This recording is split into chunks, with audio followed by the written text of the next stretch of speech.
racunnya sudah sampai ke jantung, dokter pun tak akan bisa menolongnya, Nyonya.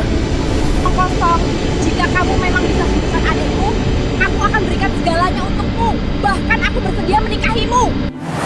Di halaman megah sebuah rumah seorang wanita miliarder, seorang pria muda tiba-tiba tergeletak tak sadarkan diri di atas marmer putih. Nafasnya tersengal, wajahnya pucat, sementara sang kakak, wanita kaya yang dikenal dingin dan angkuh, kini menjerit histeris memohon pertolongan kepada para pembantu.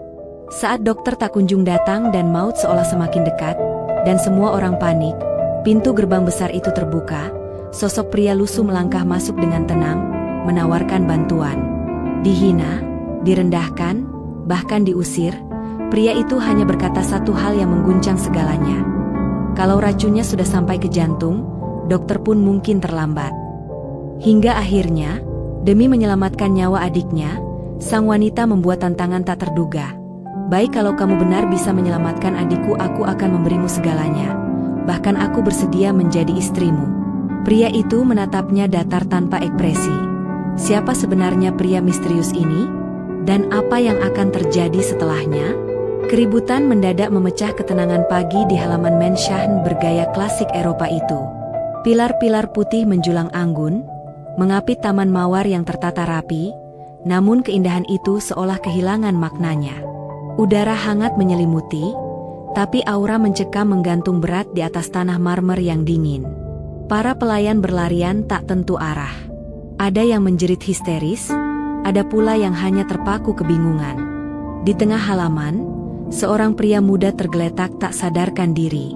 Tubuhnya kaku, wajahnya memucat, nafasnya tersengal nyaris tak terdengar.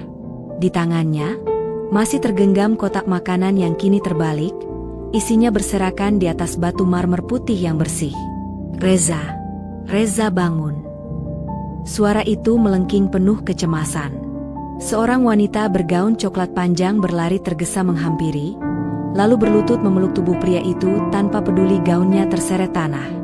Dialah Nadia Anggraini, pengusaha muda berusia 28 tahun, pemilik brand kosmetik ternama yang namanya telah menembus pasar internasional.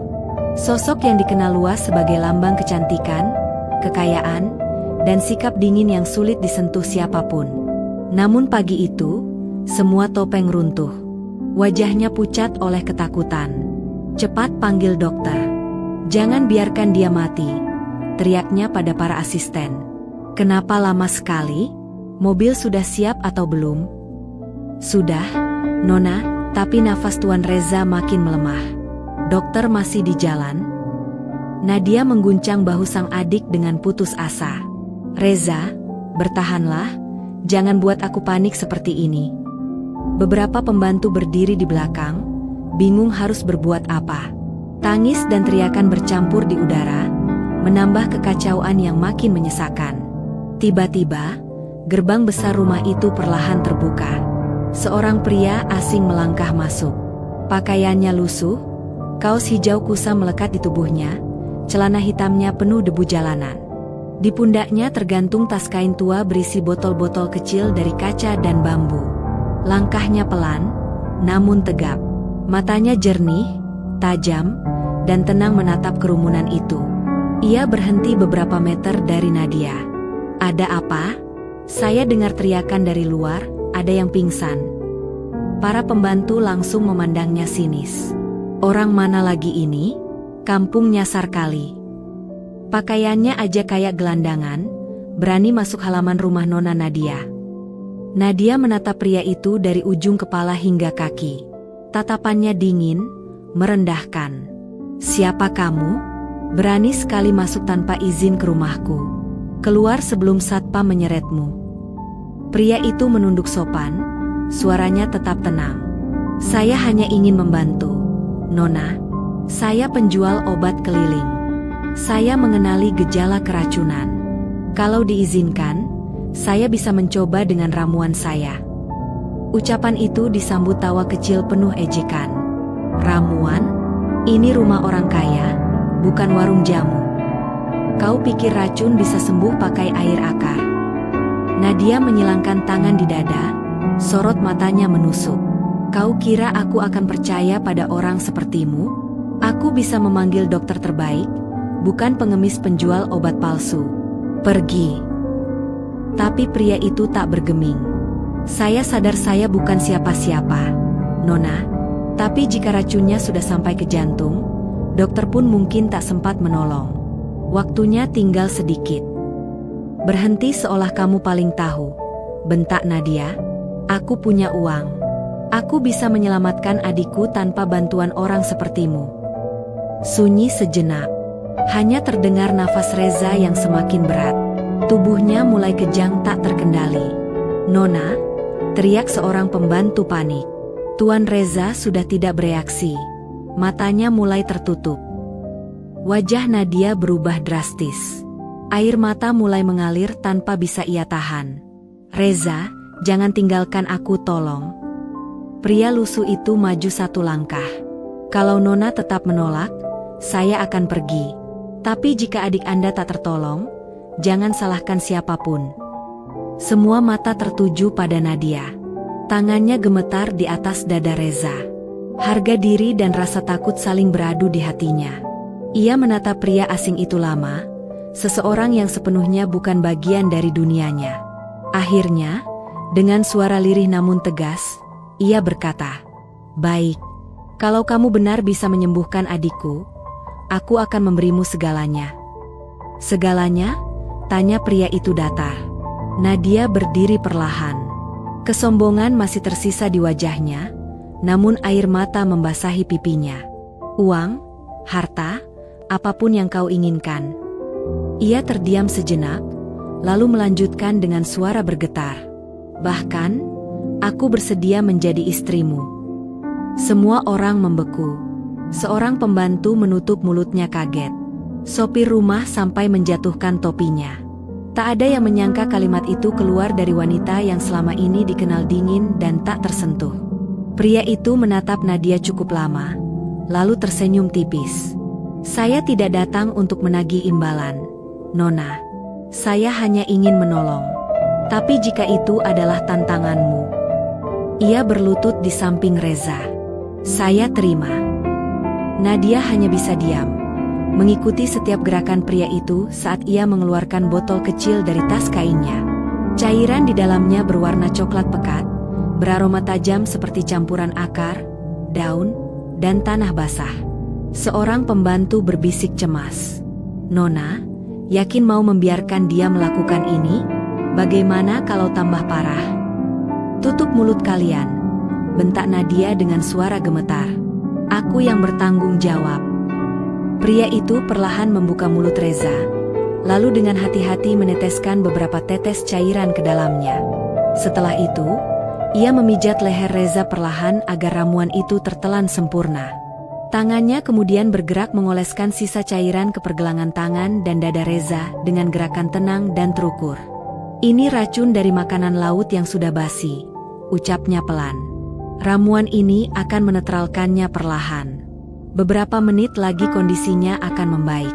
Tapi semua harus tetap tenang, jangan panik." Tak ada satupun yang berani bersuara. Semua mata menatap tubuh Reza dalam diam. Hanya suara burung di taman dan desir angin yang terdengar samar, seolah waktu ikut terhenti menyaksikan detik-detik menegangkan itu. Beberapa menit berlalu. Jari-jari Reza mulai bergerak perlahan. Nafasnya yang tadi tersengal kini terasa lebih teratur.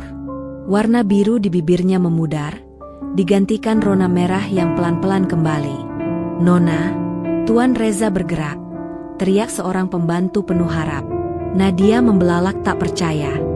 "Reza, Reza." Kelopak mata Reza terbuka perlahan. Pandangannya masih lemah, namun sadar. "Kak," suaranya lirih, "perutku tadi sakit sekali, tapi sekarang lebih ringan." Air mata Nadia menetes tanpa bisa ia tahan. Ia menoleh ke arah pria lusuh yang tadi begitu ia rendahkan. Suaranya nyaris seperti bisikan.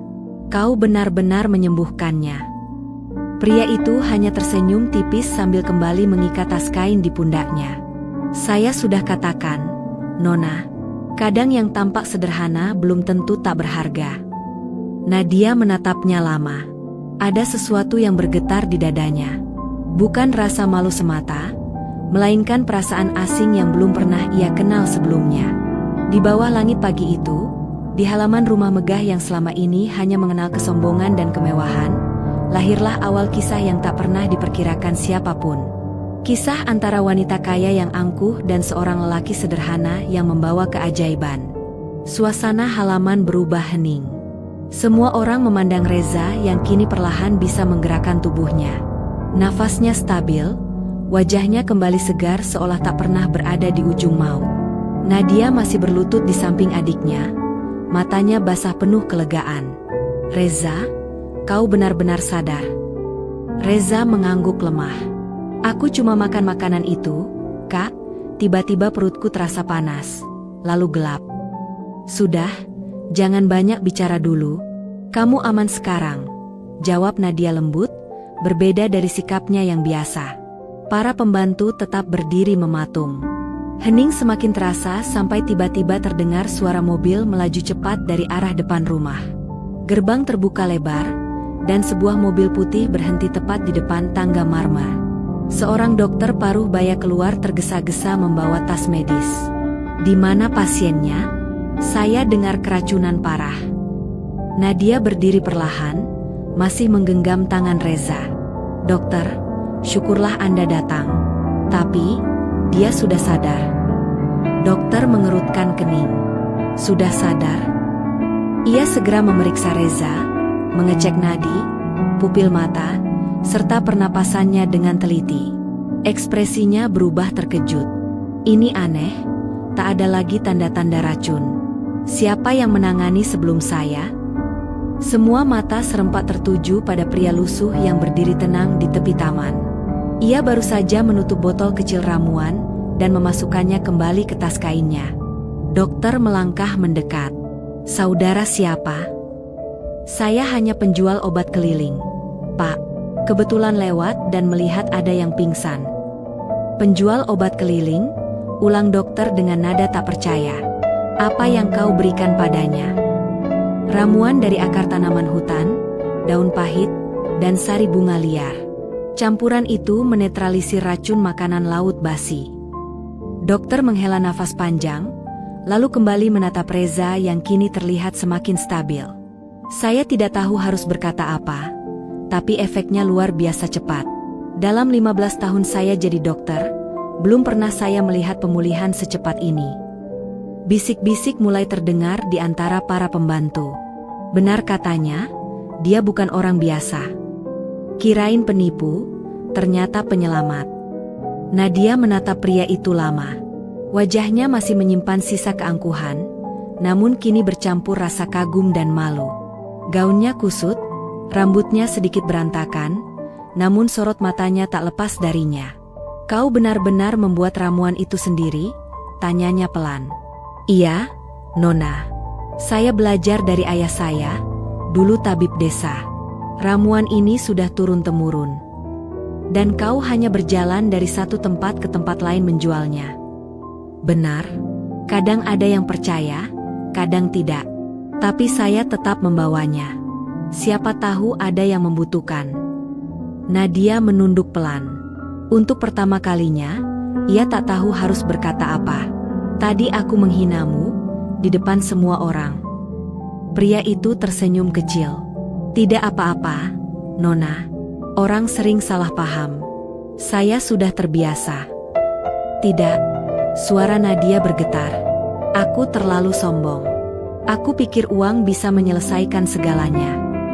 "Uang memang bisa membeli banyak hal," jawabnya tenang, "tapi tidak bisa membeli waktu. Kalau Nona menunggu dokter beberapa menit lagi, mungkin adik Nona tak akan selamat." Nadia terdiam. Ia menatap Reza yang kini duduk lemah namun tersenyum. Di matanya terpancar rasa syukur yang jarang ia tunjukkan pada siapapun. Reza menoleh pada pria itu. "Terima kasih, Bang. Kakak tadi pasti panik sekali. Kalau bukan karena abang, mungkin aku sudah tidak ada." Pria itu menepuk bahu Reza lembut. "Yang penting sekarang kamu selamat. Hati-hati lain kali, jangan sembarang makan." Salah satu asisten rumah mendekat dengan ragu dan menunduk. "Maaf, Pak, Kami semua salah menilai Anda. Tak perlu berterima kasih, jawabnya sederhana. Saya hanya melakukan apa yang seharusnya. Dokter mendekati Nadia dan berbisik. Jujur saja, Nona, orang ini luar biasa. Kalau bisa, saya ingin tahu bahan ramuan itu lebih jauh. Pria itu tersenyum sopan. Saya akan menjelaskannya nanti, kalau waktunya tepat. Beberapa pembantu mulai mendekati Damar. Ada yang menyodorkan segelas air, ada pula yang menunduk hormat penuh sungkan. Sosok yang beberapa menit lalu dianggap remeh kini, berubah menjadi figur yang dipandang dengan rasa kagum dan hormat mendalam. Nadia melangkah mendekat perlahan. Setiap langkahnya tampak tenang, namun di balik itu hatinya bergetar tak menentu. Ia berdiri tepat di hadapan Damar, menatapnya lurus tanpa mengalihkan pandangan. Kau tahu, aku tidak terbiasa mengucapkan terima kasih, ucapnya pelan. Tapi kali ini, aku berutang nyawa. Saya tidak menagih balasan, Nona, jawab Damar tenang. Cukup tahu adik Anda selamat, itu sudah lebih dari cukup. Namun Nadia menggeleng pelan. Aku tidak melupakan janjiku. Damar mengerutkan dahi. Janji yang mana? Jika kau bisa menyelamatkannya, aku akan memberikan segalanya, termasuk diriku. Kalimat itu membuat semua orang kembali terdiam. Dokter menatap dengan wajah bingung. Para pembantu saling pandang tak percaya. Damar tersenyum kecil lalu menggeleng pelan. Nona mengucapkannya dalam keadaan panik. Jangan jadikan itu beban. Saya bukan orang yang pantas menempati dunia Nona. Tapi aku yang menentukan siapa yang pantas, potong Nadia tegas. Aku perempuan yang selalu mendapatkan apa yang kuinginkan. Dan sekarang, aku ingin mengenalmu lebih jauh. Damar menunduk, menatap tanah di depannya, seolah sedang menimbang sesuatu yang berat. Kalau begitu, izinkan saya berpikir terlebih dahulu. Dunia kita terlalu berbeda. Berbeda bukan berarti takdir tak bisa mempertemukan, jawab Nadia lirih namun penuh keyakinan. Angin berhembus pelan menggoyangkan kelopak mawar di sekitar taman. Matahari mulai meninggi, memantulkan cahaya lembut ke wajah keduanya yang saling berhadapan. Seorang wanita kaya yang baru saja belajar arti rendah hati, dan seorang pria sederhana yang membawa keajaiban tanpa pamrih. Suasana perlahan kembali tenang. Reza dibawa masuk ke dalam rumah. Dokter menulis laporan medis. Para pembantu mulai membereskan halaman yang tadi kacau. Namun pandangan Nadia tak pernah lepas dari sosok Damar yang kini berdiri di bawah pohon flamboyan dekat pagar, bersiap meninggalkan tempat itu. Ia menatapnya dari kejauhan, lalu berbisik pelan pada dirinya sendiri. Tuhan, siapa sebenarnya dia? Mengapa jantungku tak berhenti bergetar sejak dia datang? Damar menoleh sekali lagi ke arah rumah megah itu, tersenyum tipis, lalu melangkah pergi melewati gerbang besar yang perlahan kembali tertutup. Namun sejak hari itu, tak ada lagi dinding kesombongan yang sama di dalam diri Nadia Anggraini. Ia tahu, hidupnya baru saja berubah oleh seorang pria sederhana bernama Damar. Hari berganti senja. Sinar oranye memantul lembut di dinding mensyah bergaya Eropa itu, sementara angin sore membawa aroma mawar yang lembut dan menenangkan. Namun di dalam ruang tamu megah, suasana justru terasa sunyi. Terlalu sunyi untuk rumah sebesar itu. Nadia duduk di sofa panjang berlapis beludru coklat, menatap kosong ke arah jendela besar yang menghadap taman depan. Tempat di mana pagi tadi seorang pria berpenampilan sederhana telah mengubah segalanya. Pria yang datang tanpa diundang. Pria yang dihina di hadapan semua orang. Dan pria yang menyelamatkan nyawa adiknya. Ia menghela napas panjang. Siapa sebenarnya dia? Bisiknya pelan. Bayangan wajah Damar terus hadir di benaknya. Tatapan matanya yang tenang, suaranya yang dalam namun lembut, dan senyumnya yang tak pernah menunjukkan dendam sedikit pun. Seorang pembantu masuk membawa secangkir teh hangat. Nona, mau minum dulu? Taruh saja di meja, aku belum haus. Baik, Nona. Pembantu itu hendak pergi, namun Nadia tiba-tiba memanggilnya. Tadi, kau lihat kemana dia pergi setelah keluar dari gerbang? Maksud Nona, Pria tadi? Iya. Sepertinya dia berjalan ke arah jalan besar, ke pasar kecil di ujung sana. Kami pikir dia akan naik angkot. Tak ada yang menahannya. Tidak, Nona. Dia menolak saat kami hendak memberinya uang. Katanya, bukan uang yang saya cari. Nadia terdiam. Kalimat itu menggema di kepalanya seperti gema panjang. Bukan uang yang saya cari. Ia menatap keluar jendela lagi, namun kini tatapannya berbeda. Bukan lagi pandangan sombong, melainkan mata seseorang yang merasa kehilangan sesuatu yang belum sempat ia pahami. Malam pun jatuh. Rumah megah itu kembali sunyi, namun hati Nadia justru gelisah. Ia mondar-mandir di dalam kamar, membuka laptop, jari-jarinya gemetar saat mengetik di mesin pencari. Tabib keliling, penjual obat herbal, Jakarta Selatan. Tak ada hasil yang tepat. Ia menambahkan satu kata lagi. Damar. Tetap nihil. Dengan frustrasi, ia menutup laptop keras-keras dan menatap bayangannya di cermin besar. Wajah cantik yang biasa penuh kepercayaan diri kini terlihat lelah dan bingung. Kenapa aku seperti ini? Gumamnya. Di meja rias, terlihat vas bunga mawar yang mulai layu. Nadia mengambil satu tangkai, menggenggamnya erat hingga durinya menusuk jari. Namun ia tak melepaskannya. Lucu ya, aku yang biasanya merendahkan orang, kini malah dihantui oleh seseorang yang kuanggap hina. Hari-hari berlalu, namun rasa itu tak juga hilang. Justru semakin kuat. Nadia mencoba kembali sibuk dengan pekerjaannya, memimpin rapat di kantor kosmetik miliknya yang megah. Namun pikirannya terus melayang, terutama setiap kali melihat warna hijau, warna kaos lusuh yang dikenakan Damar saat itu. Dadanya berdebar tanpa sebab. Hingga suatu sore, ia tak lagi mampu menahan gelisah itu. Ia memanggil sopir pribadinya. Antar aku ke pasar kecil di ujung jalan selatan. Aku ingin melihat sesuatu. Baik, Nona. Mobil hitam itu melaju perlahan meninggalkan rumah mewah yang selama ini menjadi benteng dunianya, membawa Nadia menuju tempat yang mungkin akan mempertemukannya kembali dengan sosok yang telah mengguncang hidupnya. Sekitar 15 menit kemudian, mobil yang ditumpangi Nadia berhenti di tepi jalan yang hiruk-pikuk. Pasar tradisional membentang di hadapannya, dipenuhi suara pedagang yang bersahutan, aroma rempah yang menguar, serta teriakan tawar-menawar yang tak pernah berhenti. Nadia turun perlahan, menatap sekeliling dengan mata yang penuh harap. Ia melangkah masuk ke keramaian, menembus barisan kios dan lapak sederhana. Pandangannya menyapu setiap wajah, mencari satu sosok yang masih terukir jelas dalam ingatannya. Penjual jamu, pedagang sayur, hingga pengamen jalanan ia perhatikan satu persatu. Namun tak ada satupun yang menyerupai pria bernama Damar. Di dekat sebuah kios jamu, seorang wanita tua menatapnya dengan senyum ramah. "Cari siapa, Nona?" tanyanya lembut. "Seorang penjual obat keliling, namanya Damar. Pernah lewat sini?" "Damar?" Wanita itu mengangguk pelan sambil berpikir. "Oh iya, yang bawa botol-botol kecil itu kan? Orangnya sopan sekali. Tapi sudah 2 hari ini tak kelihatan. Katanya mau ke kampung sebelah, ada anak kecil yang keracunan juga." Mata Nadia bergetar.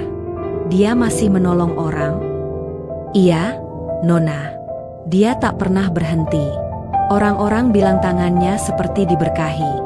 Siapapun yang dia obati selalu sembuh."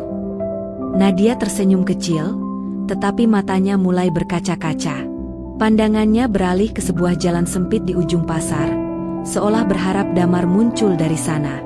Namun yang datang hanya hembusan angin sore, membawa debu tipis dan aroma tanah yang lembab. "Kapan aku baru sadar?" bisiknya lirih, nyaris tak terdengar. "Kalau kebaikan bisa datang dari orang yang paling tak kusangka." Saat matahari mulai tenggelam di ufuk barat, Nadia masih berdiri di tempat yang sama, memandangi jalan yang semakin sepi. Di dalam hatinya tumbuh perasaan asing, lembut dan hangat, namun juga menyakitkan, rasa kagum yang belum sempat ia pahami, karena ia tak tahu apakah takdir akan mempertemukannya kembali dengannya. Malam itu, sepulang ke rumah, Nadia berdiri di balkon dan menatap langit penuh bintang. Jemarinya menggenggam kalung kecil yang menggantung di lehernya. "Damar," bisiknya pelan, "entah siapa kamu sebenarnya, tapi aku ingin tahu. Aku ingin mengenal orang yang membuatku percaya bahwa keajaiban bukan hanya milik orang kaya." Di kejauhan, di bawah langit yang sama, seorang pria sederhana berjalan menyusuri jalan tanah di sebuah kampung. Ia menatap bintang-bintang itu dan tersenyum pelan, seolah hatinya tahu ada seseorang yang tengah memikirkannya. 3 minggu berlalu sejak hari itu. Nadia berusaha kembali pada kehidupannya yang gemerlap. Rapat direksi, pemotretan iklan kosmetik, hingga jamuan makan malam bersama para pengusaha besar tetap ia jalani. Senyum indah dan riasan sempurna selalu menghiasi wajahnya. Namun di balik semuanya tersimpan kegelisahan yang tak bisa ia hapus. Setiap malam sebelum terlelap, satu nama selalu muncul di pikirannya. Dama. Nama yang sederhana, namun kini terpatri kuat di hatinya. Hingga suatu pagi, tubuhnya terasa aneh. Awalnya hanya pusing ringan, lalu panas menjalar di perutnya seperti terbakar. Ia mengira hanya kelelahan. Namun beberapa jam kemudian rasa itu semakin menyiksa. Seolah api merayap di seluruh tubuhnya. Nafasnya sesak, keringat dingin membanjir, dan pandangannya mulai mengabur. "Bu Linda, panggil dokter," teriak salah satu pembantu panik. Dalam hitungan menit, rumah besar itu kembali ricuh seperti saat Reza keracunan. Namun kini, Nadia yang terbaring lemah di sofa ruang tengah, wajahnya pucat dan nyaris tak sadarkan diri. Dokter pribadi datang tergesa membawa tas medis. Tekanan darahnya turun drastis. Bisa jadi keracunan makanan atau alergi berat. "Tolong, Dok, lakukan apa saja," Bu Linda berkata gemetar. Namun suntikan, infus, dan alat medis seakan tak memberi hasil. Detak jantung Nadia melemah. Matanya perlahan terpejam di tengah kepanikan yang semakin mencekam. Tiba-tiba, suara klakson sepeda terdengar dari luar pagar. Semua orang menoleh. Dari celah gerbang yang terbuka, tampak sosok yang sudah lama tak mereka lihat. Baju lusuh, celana hitam panjang, wajah tenang penuh keyakinan. "Dama." Ia memandang situasi di hadapannya. Para pembantu berlarian, dokter gelisah, dan di tengah kekacauan itu, wanita yang dulu menghina dirinya kini terbaring tak berdaya. Damar melangkah cepat melewati gerbang. "Ada apa?" tanyanya tenang. "Nona Nadia," jawab seseorang tergesa. "Dia tiba-tiba sakit, dokter belum tahu sebabnya." Damar berlutut di samping tubuh Nadia, memegang pergelangan tangannya perlahan. Dahinya mengernyit. Suhu tubuhnya tinggi, tapi kulitnya dingin. Ini bukan penyakit biasa. Dokter yang berdiri di samping mendengus sinis. "Kau lagi? Ini urusan medis, bukan ramuan pasar." Damar menatapnya sebentar lalu berkata lembut, "Kalau Anda yakin bisa menyelamatkannya, silakan. Tapi waktu kita tidak banyak." Dokter melirik layar monitor. Tekanan darah Nadia semakin menurun. Ia menggigit bibir, lalu akhirnya menunduk. "Obatnya tidak bereaksi, saya tidak tahu kenapa." Damar menarik napas pelan, lalu membuka tas kecil di pundaknya. Ia mengeluarkan botol berisi cairan kehijauan. "Saya pernah melihat gejala ini. Racun yang bekerja lambat dari makanan laut. Biasanya tidak terasa langsung, tapi menyerang perlahan sistem pencernaan." "Racun laut?" Bu Linda membelalak ketakutan. "Iya. Dan hanya ramuan ini yang bisa menetralisirnya dengan cepat." Ia membuka tutup botol, lalu meneteskan cairan itu ke bibir Nadia. Beberapa detik berlalu dalam ketegangan. Tak terjadi apa-apa. Semua orang menahan napas. Tiba-tiba tubuh Nadia sedikit menegang. Ia menghela napas panjang, lalu dari bibirnya keluar suara lirih. "Air." "Dia sadar. Nona sadar." Bu Linda menjerit histeris. Dokter menatap monitor. Detak jantungnya mulai stabil. Tekanan darah perlahan naik. Semua orang terpaku, tak percaya dengan apa yang baru saja mereka saksikan. Damar menatap wajah Nadia dengan sorot lembut. Suaranya tenang, seolah menenangkan badai di dada wanita itu. Pelan-pelan saja, racunnya sudah keluar sebagian. Nanti tubuhmu akan lemas, tapi kau akan baik-baik saja. Kelopak mata Nadia terbuka perlahan. Pandangannya masih buram, namun ia tahu jelas siapa yang sedang berlutut di sampingnya. Kau, gumamnya lemah. Iya, ini aku, jawab Damar pelan. Kenapa kau kembali ke sini? Senyum kecil muncul di bibir pria itu. Entahlah, mungkin takdir yang membawaku lagi ke tempat ini. Air mata Nadia mengalir perlahan. Ia mencoba mengangkat tangannya, namun Damar menahannya dengan lembut. Jangan dulu. Istirahatlah, kau butuh tenaga.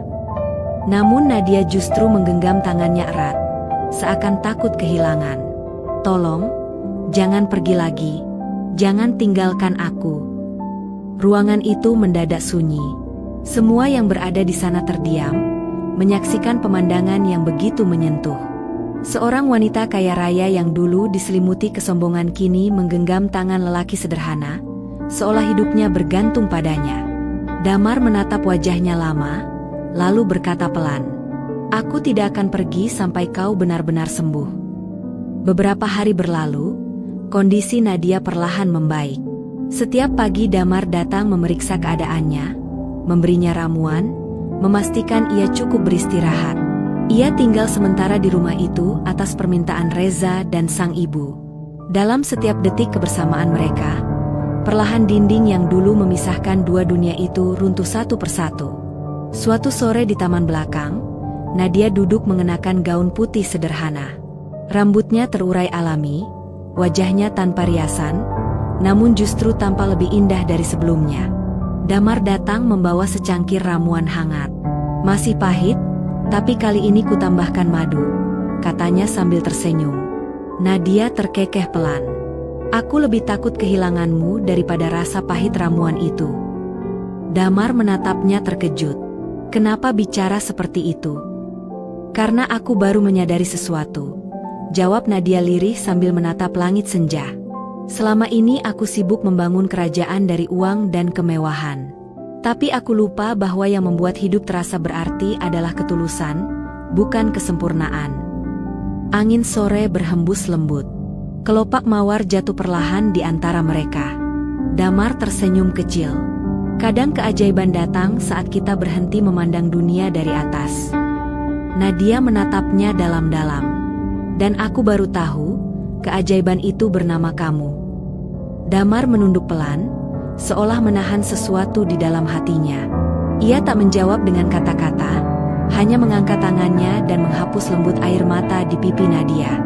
"Jangan menangis lagi, kau sudah cukup kuat sekarang." Namun dalam diam itu, keduanya tahu, ada sesuatu yang mulai tumbuh di antara mereka. Perasaan yang lahir dari luka, hinaan, dan keajaiban yang menyatukan dua dunia yang selama ini tak pernah bersentuhan. Hari-hari berlalu begitu cepat.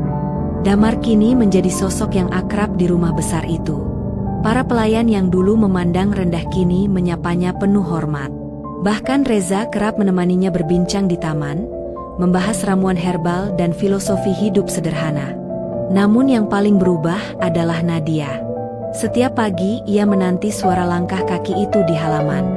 Setiap kali Damar datang membawa ramuan, jantungnya berdetak tak menentu. Dan setiap senyum yang diberikan pria itu, membuat dunianya terasa berhenti sejenak. Namun di balik semua itu, bayangan ketakutan perlahan menyusup ke dalam hatinya. Bagaimana jika dunia tahu bahwa pewaris kerajaan kosmetik Nasabel jatuh cinta pada seorang penjual obat keliling? Sore itu, langit mendung. Hujan turun perlahan membasahi jendela ruang baca. Nadia duduk di kursi rotan, menatap foto mendiang ayahnya dalam bingkai perak. "Papa selalu bilang, cinta itu anugerah, tapi juga ujian," bisiknya pelan. "Apakah aku sedang diuji sekarang?" Terdengar ketukan pelan di pintu. "Boleh aku masuk?" Suara Damar terdengar lembut.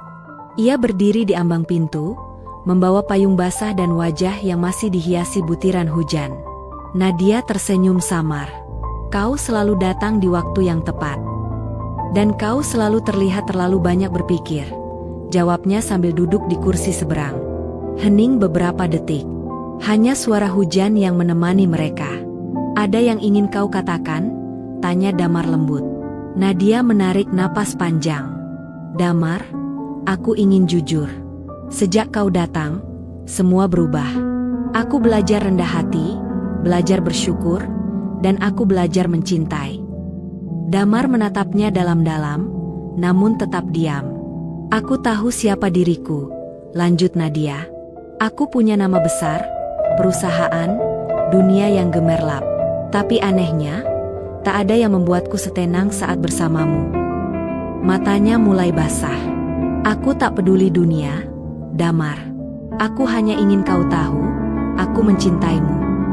Suasana membeku. Hujan di luar semakin deras, seakan ikut menahan napas. Damar memejamkan mata sejenak sebelum akhirnya berkata pelan. Nadia, jangan ucapkan itu jika suatu hari nanti kau akan menyesal. Kenapa aku harus menyesal? Karena dunia kita berbeda, jawabnya lirih. Aku tidak punya apa-apa. Aku hanya hidup berpindah dari satu kampung ke kampung lain, menolong orang dengan apa yang kupunya. Sementara kau, milik dunia yang gemerlap. Nadia berdiri, melangkah mendekat hingga jarak di antara mereka nyaris tak tersisa.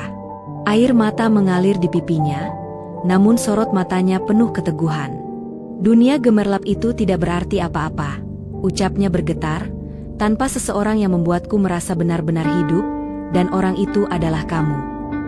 Damar menghela napas panjang, menundukkan pandangan ke lantai seolah mencari jawaban dari hatinya sendiri. Kalau kau ikut denganku, bisiknya lirih, kau akan kehilangan segalanya.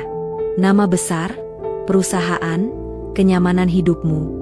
Aku tak bisa memberimu dunia seindah yang kau miliki. Aku tak butuh dunia itu, jawab Nadia pelan. Yang kuinginkan hanya satu dunia, di mana aku bisa menggenggam tanganmu tanpa rasa takut. Ruangan kembali hening. Hanya suara napas mereka yang terasa berat. Damar menatap Nadia lama, lalu berdiri perlahan. Tangannya terangkat, menyentuh pipi Nadia dengan kelembutan yang penuh makna. Aku juga mencintaimu, katanya lirih. Tapi cintaku bukan untuk membuatmu kehilangan segalanya. Cintaku adalah untuk menjagamu dari luka yang dunia ini bisa berikan. Nadia menatapnya penuh haru. Dan kalau aku memilih luka itu demi bersamamu. Damar tersenyum getir. Kalau begitu, aku akan menjadi luka itu, sekaligus obatnya. Nadia tersenyum sambil menangis, lalu memeluknya erat, seolah tak ingin melepaskannya lagi. Namun di luar sana, dunia tak berhenti bergerak. Berita mulai menyebar. Foto-foto mereka berdua terpampang di berbagai media. CEO muda Nadia bela jatuh cinta pada pria misterius. Siapakah penjual obat yang meluluhkan hati pewaris kerajaan kosmetik? Gosip itu menyebar cepat seperti api di musim kering. Investor mulai menarik diri, saham perusahaan merosot tajam. Ibunya menangis, Reza marah besar. Nadia, kau akan menghancurkan nama keluarga kita. Aku tak bisa berpura-pura lagi, teriak Nadia. Aku sudah terlalu lama hidup untuk menyenangkan semua orang. Hari itu, Damar datang dengan sorot mata yang lebih berat dari biasanya. Aku harus pergi, ucapnya pelan. Media sudah mencium keberadaanku. Orang-orang akan mempermainkan cerita ini, dan kau yang akan paling terluka. Aku tak mau menjadi alasan kehancuranmu. Nadia menggigil. Tapi kau berjanji tak akan pergi. Aku masih menepati janjiku, jawabnya lembut. Aku tidak pergi dari hatimu, hanya dari dunia yang menolak kita. Ia menggenggam tangan Nadia untuk terakhir kalinya. Jika takdir mengizinkan, aku akan kembali. Jika tidak, biarkan kenangan ini menjadi doa. Damar melangkah pergi di bawah hujan malam, meninggalkan jejak di tanah yang basah. Nadia berlari menuju teras, memanggil namanya berulang-ulang. Namun suara hujan menelan semuanya. Bulan berganti. Sinar matahari pagi menembus jendela ruang kerja Nadia. Ia kembali duduk di kursinya, namun wajahnya kini berbeda. Lebih tenang, lebih dewasa. Di atas mejanya terletak sebuah botol kecil berisi cairan hijau, Ramuan terakhir pemberian Damar. Ia menatapnya sambil tersenyum lembut. Terima kasih, karena kau pernah hadir dalam hidupku. Reza masuk membawa koran. Kak, lihat ini. Di halaman utama, terpampang sebuah berita kecil. Damar, tabib keliling, kini membuka klinik gratis untuk warga desa. Di bawah judul itu, foto Damar tersenyum dikelilingi anak-anak dan warga desa yang penuh bahagia. Air mata Nadia jatuh tanpa ia sadari. Namun kali ini bukan karena kesedihan, melainkan karena kebahagiaan dan kebanggaan yang tulus. Aku bangga padamu, bisiknya lirih. Dimanapun kamu berada. Di suatu tempat jauh dari hiruk-pikuk kota, di bawah langit senja yang sama, Damar menatap Cakrawala dan tersenyum pelan.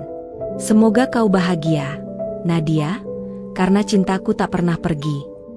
Dari kisah Nadia Anggraini dan Damar, kita belajar satu hal. Cinta sejati tidak selalu lahir dari dunia yang sama. Kadang Tuhan mempertemukan dua hati dari langit yang berbeda, bukan untuk saling memiliki, melainkan untuk saling menyembuhkan. Karena kekayaan, kecantikan, dan status tak akan berarti apa-apa jika hati kehilangan ketulusan. Dan seringkali, orang yang paling sederhana justru membawa keajaiban terbesar dalam hidup kita.